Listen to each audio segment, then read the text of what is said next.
عبادت کا کیا مطلب ہے؟ عبادت ان تمام اقوال و افعال کا نام ہے جن کو اللہ تعالی پسند فرماتا ہے، جیسے دعا، نماز، قربانی وغیرہ۔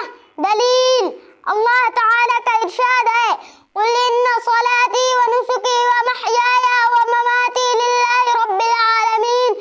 سورہ نعم آیت نمبر 162۔ کہو بے شک میری نماز، میری قربانی، میرا جینا اور میرا مرنا اللہ رب العالمین کے لیے ہے۔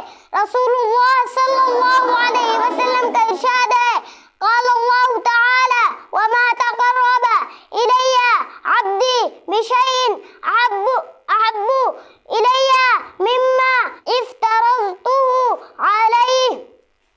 صحیح بخاری۔ اللہ نے فرمایا